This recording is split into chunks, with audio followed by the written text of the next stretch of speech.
نور الدین زنگی رحمۃ اللہ علیہ، جس کے پھر بعد میں جانشین بنے ہیں صلاح الدین ایوبی، فاتح بیت المقدس، عیسائیوں کے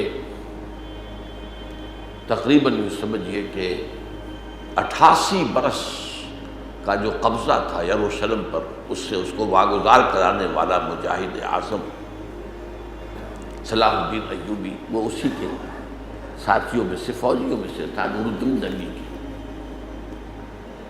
نور الدین زنگی کا بیٹا بیمار ہو گیا، شدید بیمار ہو گیا، شدید بیمار ہو گیا، سارے علاج معالجے فیل ہو گئے۔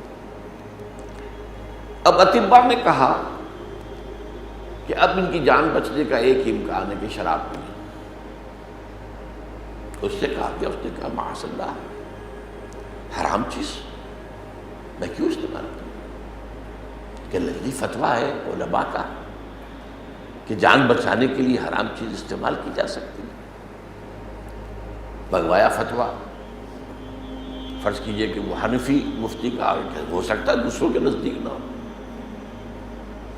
مالکی مفتی کا فتویٰ بھی آ گیا، شافعی کا بھی آ گیا، حنبلی کا، سب نے کہہ دیا جائز۔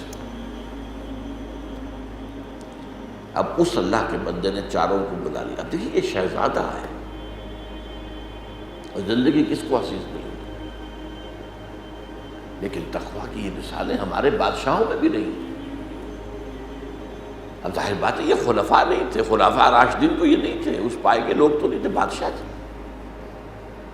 لیکن ہمارے ہاں بادشاہوں میں ہندوستان میں 2 عظیم ایسے بادشاہ ہوئے، اورنگزیب، عالمگیر۔ خزانے سے ایک پیسہ نہیں کھانا، وہ تو امانت ہے۔ ٹوپیاں بنا بنا کر بیچ رہا ہے عالمگیر شہنشاہ ہند،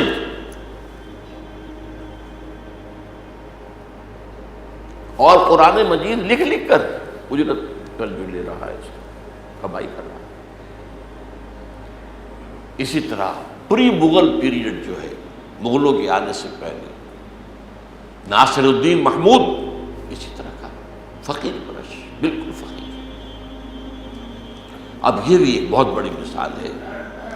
انہوں نے چاروں مفتیوں کو بلا دیا اور کہا مجھے یہ بتاؤ کہ اگر میری موت کا وقت آ ہی گیا ہے اللہ کی مشیت کے مطابق، تو یہ شراب مجھے بچا لے گی؟ نہیں۔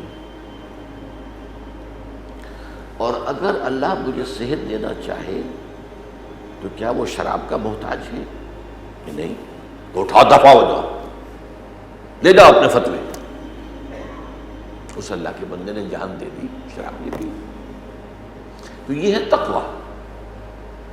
تو تقویٰ کا پہلو یہ ہے کہ جو مشتبہات ہوں ان سے بچا جائے، بجائے اس کے کہ ان میں ملوث ہو جائے۔